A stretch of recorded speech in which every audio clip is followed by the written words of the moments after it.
आज के साहिब सदारत 32, 33, 34 किताबों के मुसन्निफ़ व मुरत्तिब, इनके बारे में कहने लगूँ तो शायद अगला जो वक्त है ना आपको भी गुजर जाए। ये एक ऐसा सूरज है जिसने रोशनी सिर्फ पाकिस्तान तक नहीं फैलाई बल्कि पाकिस्तान के बाहर भी फैलाई है। और इनकी ज़िंदगी में, मेरी ज़िंदगी में बहुत सी कॉमन चीज़ें हैं, उनको पता है, मुझे पता है। जिन मराहल से मैं गुज़रा हूँ ये भी उन्हीं मराहल से गुजरे हैं। उम्र भी तकरीबन मिलती जुलती है। शायद कुदरत से हमें बड़ी देर बाद मिलाया है, लेकिन बहुत अच्छा मिलाया है। मेरी मुराद है मुमताज़ राशिद लाहौरी साहब आज के साहिब सदर अपना कलाम पेश करें। जनाब मुमताज़ राशिद लाहौरी। बहुत शुक्रिया जनाब जान कश्मीरी साहब, और रहमानी टीवी चैनल का भी बेहद शुक्रिया। और चूँकि ये ईद की महफ़िल है, दूसरा पहलू ये है कि पंजाब के फ़रोग़ के लिए जनाब रहमानी साहब जो हैं वो हमवतन कोशां रहते हैं। तो मैं सोच रहा हूँ कि आज उर्दू की बजाय ज़्यादा अपना पंजाबी कलाम ही पेश करूँ। तो बैत होंदा जी, दो मिसरियां दा एक बैत होंदा है। एक बैत तो आगाज़ कर रहे हैं, हाँ, कि अपनी माँ बोली दियाँ रमज़ां खोलांगे, अपनी माँ बोली दियाँ रमज़ां खोलांगे, जन्नत विच भी असी पंजाबी बोलांगे। अपनी माँ बोली दियाँ रमज़ां खोलांगे, जन्नत विच भी असी पंजाबी बोलांगे। एक दोस्त ने कहा सी जे गए थे, तो मैं क्या इंशाल्लाह ज़रूर जावांगे। हाँ जी, चंद बोलियां बोली तुहानूं पता है दो मिसरियां दी हुंदी, पौने दो मिसरियां दी बोली हुंदी, जल्दी मुक जांदी है। दुनिया दी मुख्तसर तरीन नज़म बोली, ते मेरी बोलियां दी किताब च माशाअल्लाह 700 तो ज़्यादा बोलियां मैं पेश कीतियां। चंद बोलियां जी कह लो, वो भी कह लो, हाँ कोई हर्ज नहीं, ये तो कोई ऐसा ही मुतनाज़े गल नहीं। लंबी बैर भी होंदी है, छोटी बैर भी है। लंबी बैर कहना है एक मिसरी, तो जे वो छोटी बैर कहना है तो फिर दो मिसरी कह लो। हाँ, ट्यून वही है, बैर वही है, वज़न वही है। जिस तरह रुबाई का एक मखसूस वज़न होंदा है, इस तरह बोली का भी एक मखसूस वज़न है, वो ही कहनी है। वो मिसरा लंबा कह लो, छोटा कह लो। कुछ बोलियां ने जी, कानू पटिया जे वेड़े विचों बूटा, कानू पटिया जे वेड़े विचों बूटा कि चिड़ियाँ उदास हो गईयां। कानू पटिया जे वेड़े विचों बूटा कि चिड़ियाँ उदास हो गईयां। सोने रब दी ते साडी एक सांझ है, सोने रब दी ते साडी एक सांझ है। ये मुल्लां विच कित्थों आ गए? सोने रब दी ते साडी एक सांझ है, सोने रब दी ते साडी एक सांझ है। ये मुल्लां विच कित्थों आ गए? ते गल अपनी कदी ना उत्थे करिए, गल अपनी कदी ना उत्थे करिए कि जिथे उहदा मुल ना पवे।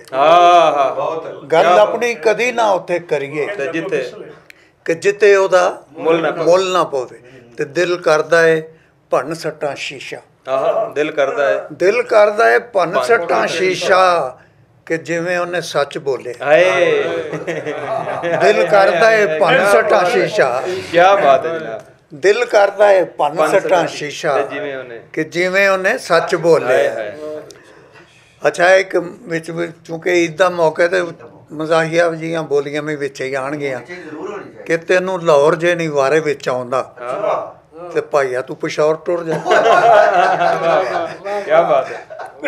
तैनूं लाहौर जे नहीं वारे विच आउंदा ते भाईया तू पिशौर टुर जा। रुमानी बोली एक कि उन्हें लखां विचों हाणी मैनू चुनिया, उन्हें लखां विचों हाणी मैनू चुनिया ते मेरे जे नसीब किस दे। उन्हें लखां विचों हाणी मैनू चुनिया ते मेरे जे नसीब किस दे। ते चंगे लगदे ने वल छल ओदे, चंगे लगदे ने वल छल ओदे कि जिदे जेही सिद्धी कोई नहीं। चंगे लगदे ने वल छल ओदे कि जिदे जई सिद्धि कोई नहीं। ਸਿੱਧੀ ਕੋਈ ਇਹ ਵੀ ਰੂਮਾਨੀ ਬੋਲੀ ਕਿ ਮਾਇਆ ਖੋਲ ਜ਼ਰਾ ਬਾਵਾਂ ਦਾ ਵਲੇਮਾ। ਆਏ ਮਾਈਆ ਖੋਲ ਜ਼ਰਾ ਵਾ ਮਾਇਆ ਖੋਲ ਜ਼ਰਾ ਬਾਵਾਂ ਦਾ ਵਲੇਮਾ, ਮੈਂ ਸੀਨੇ ਉੱਤੇ ਸਿਰ ਰੱਖਣਾ। ਆਏ ਕੀ ਬਾਤ ਮਾਇਆ ਖੋਲ ਜ਼ਰਾ ਬਾਵਾਂ ਦਾ ਵਲੇਮਾ, ਕੀ ਬਾਤ ਮੈਂ ਸੀਨੇ ਉੱਤੇ ਸਿਰ ਰੱਖਣਾ ਹੈ। ਤੇ ਇਹਦੇ ਨਾਲ ਹੀ ਹੈ ਕਿ ਅੱਜ ਮਾਈਏ ਮੈਥੋਂ ਜਿਹੜੀ ਗੱਲ ਪੁੱਛ ਲਈ, ਵਾਹ ਅੱਜ ਮਾਈਏ ਮੇਤੋਂ ਅੱਜ ਮਾਈਏ ਮੈਥੋਂ ਜਿਹੜੀ ਗੱਲ ਪੁੱਛ ਲਈ, ਉਹ ਮੇਰੇ ਕੋਲੋਂ ਪੁੱਛੇ ਨਾ ਕੋਈ। ਵਾਹ ਵਾਹ ਵਾਹ ਅੱਜ ਮਾਈਏ ਮੈਥੋਂ ਜਿਹੜੀ ਗੱਲ ਪੁੱਛ ਲਈ, ਉਹ ਮੇਰੇ ਕੋਲੋਂ ਪੁੱਛੇ ਨਾ। ਕਿ ਰੋਜ਼ਿਆਂ 'ਚ ਇੱਕ ਬੋਲੀ ਹੋਈ ਕਿ ਤੇਰੇ ਨਾਲ ਇੱਕ ਵਾਅਦਾ ਹੈ ਨਿਭਾਣਾ, ਵਾਹ ਤੇਰੇ ਨਾਲ ਇੱਕ ਤੇਰੇ ਨਾਲ ਇੱਕ ਵਾਅਦਾ ਹੈ ਨਿਭਾਣਾ। ਇਹ ਰੋਜ਼ੇ ਜ਼ਰਾ ਲੰਘ ਲੈਣ, ਤੇਰੇ ਨਾਲ ਇੱਕ ਵਾਅਦਾ ਹੈ ਨਿਭਾਣਾ, ਤੇਰੇ ਨਾਲ ਇੱਕ ਵਾਅਦਾ ਹੈ ਨਿਭਾਣਾ। ਇਹ ਰੋਜ਼ੇ ਜ਼ਰਾ ਲੰਘ ਲੈਣ। ਤੇ ਅੰਗਰੇਜ਼ੀ ਵੀ ਬੋਲੀ 'ਚ ਪਾਈ ਹੈ ਥੋੜੀ ਜਿਹੀ, ਥੋੜੀ ਜਿਹੀ ਬੋਲੀ 'ਚ ਅੰਗਰੇਜ਼ੀ ਪਾਈ, ਪੰਜਾਬੀ ਬੋਲੀ ਕਿ ਗੱਲ ਪਿਆਰ ਦੀ ਜ਼ਰੂਰ ਜੇ ਤੂੰ ਸੁਣਨੀ, ਗੱਲ ਪਿਆਰ ਦੀ ਗੱਲ ਪਿਆਰ ਦੀ ਜ਼ਰੂਰ ਜੇ ਤੂੰ ਸੁਣਨੀ, ਤੇ ਹਾਲਾ ਫਿਰ ਆਈ ਲਵ ਯੂ। ਮੈਂ ਨਹੀਂ ਚੜਿਆ ਜੇ ਗੱਲ ਪਿਆਰ ਦੀ ਜ਼ਰੂਰ ਜੇ ਤੂੰ ਸੁਣਨੀ, ਤੇ ਹਾਲਾ ਫਿਰ ਆਈ ਲੈ ਤੇ ਹਾਲਾ ਫਿਰ ਆਈ ਲਵ ਯੂ। ਤੇ ਬੋਲੀਆਂ ਜਿਹੜੀਆਂ ਨੇ ਜੋ ਤੁਹਾਨੂੰ ਜਿਵੇਂ ਮੈਂ ਦੱਸਿਆ ਕਿ 700 ਤੋਂ ਜ਼ਿਆਦਾ ਲਿਖੀਆਂ ਸਨ ਕਿਤਾਬ ਵਿੱਚ, ਉਸ ਤੋਂ ਬਾਅਦ ਵੀ ਕੋਈ 300 ਹੋ ਗਈ, ਯਾਨੀ 1000 ਤੋਂ ਜ਼ਿਆਦਾ ਹੋ ਗਈਆਂ ਨੇ। ਤੇ ਮੈਂ ਆਖਰ 'ਚ 2-4 ਬੋਲੀਆਂ ਸੁਣਾ ਕੇ ਤੇ ਇਜਾਜ਼ਤ ਚਾਹੁੰਦਾ ਕਿ ਬਿਊਟੀ ਪਾਰਲਰ ਮਸੀਤ ਕੋਲ ਖੁੱਲਿਆ। ਹਾਂ ਬਿਊਟੀ ਪਾਰਲਰ ਮਸਜਿਦ ਕੋਲ ਖੁੱਲਿਆ, ਬਿਊਟੀ ਪਾਰਲਰ ਮਸੀਤ ਕੋਲ ਖੁੱਲਿਆ, ਨਮਾਜ਼ੀ ਦੂਣੇ ਤੀਨੇ ਹੋ ਗਏ। ਬਿਊਟੀ ਪਾਰਲਰ ਮਸੀਤ ਕੋਲ ਖੁੱਲਿਆ, ਨਮਾਜ਼ੀ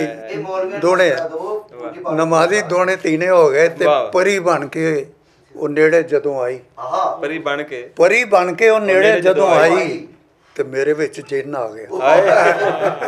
ਕੀ ਬਾਤ ਹੈ, ਪਰੀ ਬਣ ਕੇ ਉਹ ਨੇੜੇ ਜਦੋਂ ਆਈ, ਤੇ ਮੇਰੇ ਵਿੱਚ ਜਿੰਨ ਆ ਤੇ ਗਿਆ। ਮੇਰੇ ਵਿੱਚ ਜਿੰਨ ਆ ਗਿਆ। ਬੜੀ ਮਿਹਰਬਾਨੀ ਜੀ, ਤੁਹਾਡੀਆਂ ਸਮਾਤਾਂ ਦਾ ਬਹੁਤ ਸ਼ੁਕਰੀਆ। ਸਲਾਮਤ ਰਹੋ ਜੀ।